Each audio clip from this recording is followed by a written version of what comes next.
गुब्बू हाथी और नीले आसमान की सैर। सूरज एक पहाड़ी गांव में रहता था, जहां नीला आसमान हर सुबह पहाड़ों को चूमता और बादल पेड़ों से लिपटते। लेकिन सूरज की दुनिया कुछ और थी। वो अकेला था। उसके दोस्त नहीं थे।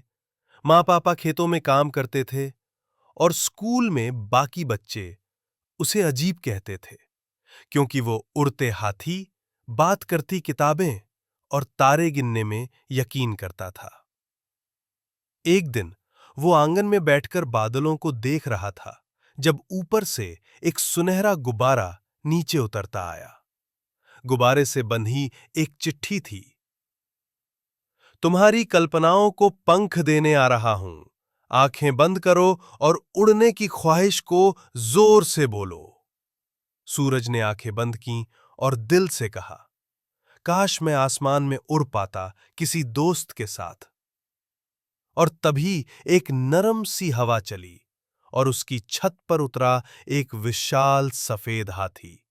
उसके पीठ पर थे नीले पारदर्शी पंख। उसकी आंखें चमक रही थीं और उसकी आवाज में थी मिठास। मैं गुब्बू हूं, उड़ने वाला हाथी, और मैं तुम्हें आसमान की सैर पर ले जाने आया हूं। सूरज एक पल के लिए डर गया, पर गुब्बू की मुस्कान में कुछ ऐसा था जो उसे भरोसा दिला गया। वो दौड़कर गुब्बू की पीठ पर चढ़ गया। गुब्बू बादलों के पार उड़ चला। सूरज ने नीचे झांका। गांव, खेत, घर सब छोटे छोटे खिलौने लग रहे थे। आसमान में बादल झूले जैसे थे और हवा में इंद्रधनुष की लहरें तैर रही थीं। तभी एक बर्फीली बिल्ली उनकी ओर आई। उसके शरीर पर बर्फ के कण चमक रहे थे।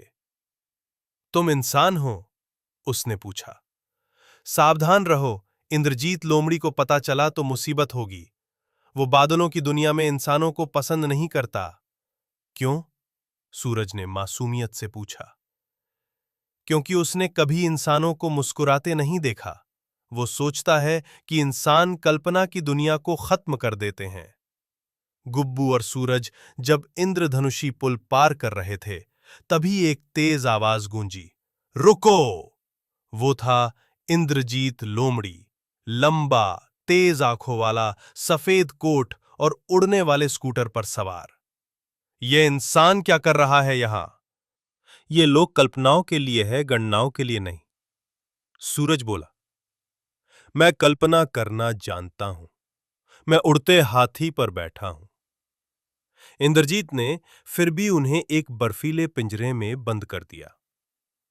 अब सूरज डर गया, पर उसने हार नहीं मानी। उसने गुब्बू से पूछा, क्या इस पिंजरे को तोड़ा जा सकता है? गुब्बू बोला, यह पिंजरा भावनाओं और कल्पना से ही खुलता है। सूरज ने अपनी जेब से एक छोटा खिलौना निकाला।